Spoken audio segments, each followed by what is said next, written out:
अस्सलाम वालेकुम। अच्छा जी, तो आज आप लोग पढ़ेंगे कार्टेशियन कोऑर्डिनेट के बारे में। ठीक है, पहले आप लोगों ने मशीनिंग प्रोसेसेस पढ़ ली हैं कि कौन कौन सी मशीन पर किस किस तरह से प्रोसेसेस परफॉर्म किए जाते हैं। अब आप लोगों को जब वो प्रोसेसेस की समझ आ गई, जब मैनुअल मशीन्स की समझ आ गई, तो अब आप लोगों का मेन पर्पज़ है सीएनसी प्रोग्रामिंग। तो उसके लिए हमें जो है सीएनसी मशीन को, अब आप लोगों ने रास्ता देख लिया है कि रास्ता क्या होता है, प्रोसेस क्या होता है। ठीक है, अब आप लोगों ने वो रास्ता जो है वो मशीन को बताना है। अब मशीन को रास्ता बताने के लिए आपको जो है ना कार्टेशियन कोऑर्डिनेट बहुत ज़्यादा फ़ायदा देता है। इसको सीखना है, इसका इल्म होना बहुत ज़्यादा आप लोगों को फ़ायदा देगा। ठीक है, क्योंकि आपने मशीन को जो है पॉइंट्स बताने होते हैं कि तुमने इस पॉइंट पर जाना है, इसके बाद इस पॉइंट पर जाना है, इसके बाद इस पॉइंट पर जाना है। तो वो पॉइंट्स जो हैं जब आप मशीन को बताओ, तो उसके लिए इस चीज़ को सीखना बहुत ज़रूरी है। ठीक है, कार्टेशियन कोऑर्डिनेट बिल्कुल ऐसे ही है जैसे आप लोगों ने 8वीं में या 9वीं 10वीं में आप लोगों ने ग्राफ देखा होगा। तो ग्राफ में अब इसमें क्या है कि यहाँ पर सिंपली जो है दो एक्सिस शो किए गए हैं कि ये एक्स एक्सिस, ठीक है, और ये वाई एक्सिस। जो वर्टिकल है वो वाई एक्सिस है, जो हॉरिजॉन्टल है वो एक्स एक्सिस है। और ये एक्स एक्सिस जो है ये हॉरिजॉन्टल होता है, तो ये राइट साइड पर जो है ये पॉजिटिव होता है और लेफ़्ट साइड पर नेगेटिव होता है। ठीक है, और जो वाई एक्सिस है वर्टिकल वाला, ये ऊपर पॉजिटिव होता है और नीचे नेगेटिव होता है। तो अब ये जो बीच में काउंटिंग लिखी हुई है, यानी कि ये पॉइंट जो है ना ये ज़ीरो होता है, इसको ओरिजिन बोलते हैं। ओरिजिन यानी कि जहाँ से शुरू होता है। अब यहीं से एक्स प्लस की तरफ शुरू हो रहा है और यहीं से एक्स जो है माइनस की तरफ शुरू हो रहा है, यानी ये पॉइंट सबके लिए ज़ीरो है। ठीक है, यहीं से वाई नेगेटिव की तरफ को शुरू हो रहा है, -1 -2 -3 -4 -5, और यहीं से वाई पॉजिटिव की तरफ को शुरू हो रहा है, 1 2 3 4 एंड 5। अब इसमें अगर मैं आपको कोई पॉइंट कहूँ कि पॉइंट है P1 पॉइंट है, ठीक है, इसमें मैं लिख देता हूँ कि 2,5।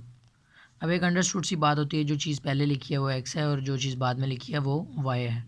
तो पहले मैं x में देखूँगा कि 2 कहाँ पर है। अब ये 2 पॉजिटिव है ना, इसके साथ माइनस तो नहीं लगा हुआ, तो मैं देखूँगा x एक्सिस में +2, यानी कि दाईं तरफ जाना है मैंने 0 से, तो ये दाईं तरफ 2 पर आ गया। और अब आगे क्या था पॉइंट y में 5, तो ये 2 में आ गया x में, और अब मैं यहाँ से y में जाना है 5, तो y में पॉजिटिव की तरफ जाना है, क्योंकि 5 के साथ कोई साइन नहीं लगा हो, कोई साइन ना लगा हो तो इसका मतलब है कि ये पॉजिटिव है। ठीक है, ये ऑब्वियस सी बात है। अब इधर से आपने पॉजिटिव की तरफ को यहाँ से टर्न करना है, x में 2 पर आके पॉजिटिव की तरफ y की तरफ टर्न करके और यहाँ 5 के सामने पहुँच जाना है।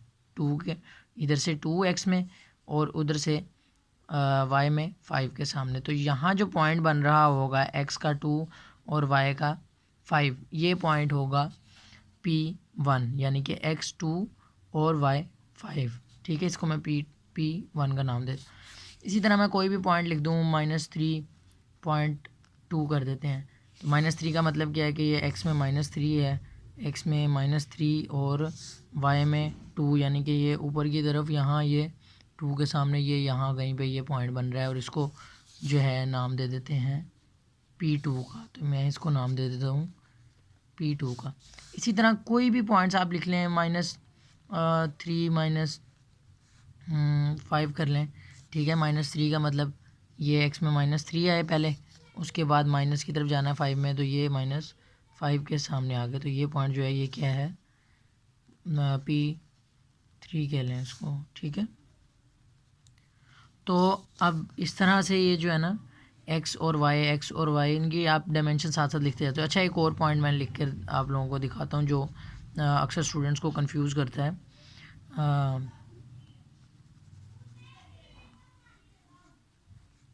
3,0 का क्या मतलब है कि x में आप गए 3 और अब y में जाना है 0।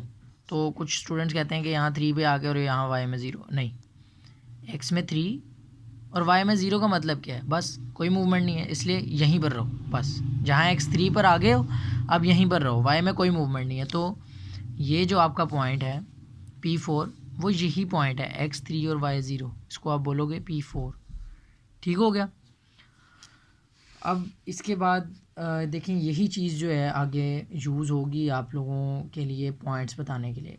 अब असल में यही चीज़ जो है किसी ड्राइंग को उसके कोऑर्डिनेट्स में चेंज करती है। फॉर एग्ज़ाम्पल एक ड्राइंग बनाते हैं सिंपल सी, ये यहाँ से यहाँ, इसके बाद यहाँ, और इसके बाद ये यहाँ। मैं कहता हूँ कि यहाँ से यहाँ तक का फासला जो है ये है 2, ठीक है। यहाँ से यहाँ तक का फासला जो है इसको कह देता हूँ 3, और यहाँ से यहाँ तक का फासला जो है इसको मैं कह देता हूँ 5। तो यहाँ पर मुझे पॉइंट्स नज़र आ रहे हैं, एक ये पॉइंट है, एक ये पॉइंट है, एक ये पॉइंट है, एक ये पॉइंट। अब मैं इसको कह देता हूँ कि ये मेरा 0 0 है, यानी यहाँ पर x 0 है और y 0 है। असल में ये देखें ना, ड्राइंग देखकर तो हम इस कार्टेशियन कोऑर्डिनेट को जहन में रख के कि x राइट साइड पे पॉजिटिव है, लेफ़्ट साइड पे नेगेटिव है, y ऊपर की तरफ पॉजिटिव और नीचे की तरफ नेगेटिव है, तो हम इसी के लिहाज से चलेंगे। अगर मैं इसको कहता हूँ x 0 और y 0, मैं कहूँगा यहाँ से अगर मैंने यहाँ जाना है तो इसमें x में कोई मूवमेंट है हॉरिजॉन्टल में, देखिए ना, इसमें तो कोई हरकत नहीं ना, और इस तरह से तो कोई हरकत नहीं हो रही यहाँ से यहाँ जाने के लिए। इसको मैं फ़र्दर आसान करता हूँ आप लोगों के लिए। इस पॉइंट को A का नाम दे देते हैं, इस पॉइंट को B का नाम दे देते हैं, इसको C का नाम देते हैं और इसको D का नाम देते हैं। तो मैं पहले कहता हूँ A to B, ठीक है, A to B, A से B की तरफ जाना है। तो उसके लिए मैं, अच्छा, अब इसमें जो है ना x और y लिखना बहुत ज़रूरी है। तो पहले मैं कहूँगा x में कोई मोशन है, A to B नहीं है तो x 0, y में कोई मोशन है A to B, g है, y 2, ठीक है, पॉजिटिव 2 है। इसके बाद B to C की बात करेंगे। B to C, x में कोई मोशन है, बिल्कुल है, लेफ़्ट टू राइट हो रही है, यानी पॉजिटिव की तरफ जा रही है, राइट की तरफ जा रही है, पॉजिटिव की तरफ जा रही है, यानी कि कितनी है, और पॉजिटिव की तरफ कितनी है, x 3। और y में कोई मोशन है B to C, नहीं, कोई मोशन नहीं है, इसका मतलब है कोई हरकत नहीं हुई y में, तो y 0। अब आगे C to D, अब C से D की तरफ जाना है, तो C से D की तरफ जाने के लिए x एक्सिस में कोई हरकत हुई है, यानी कि यूँ x एक्सिस में इस तरफ या इस तरफ, ये x एक्सिस होता है ना, ये देखें ना, तो इसमें कोई हरकत हुई है, नहीं हुई, तो x 0 और y 5, ठीक हो गया। अब नेक्स्ट लेक्चर में इंशाल्लाह हम लोग अगली चीज़ डिस्कस करेंगे। उतनी देर आपने जो है ना इसको ज़रा प्रैक्टिस करना है, ठीक है। अभी मैं असाइनमेंट नहीं दे रहा, तो नेक्स्ट लेक्चर में जब इसके आगे जब हम स्टार्ट करेंगे तो फिर इंशाल्लाह आप लोगों को असाइनमेंट मिलेगी। और मुझे उम्मीद है कि अब जो है ना ये काफ़ी इंटरेस्टिंग रहेगा आप लोगों के लिए, ठीक है। इसको प्रैक्टिस करें लाजमी।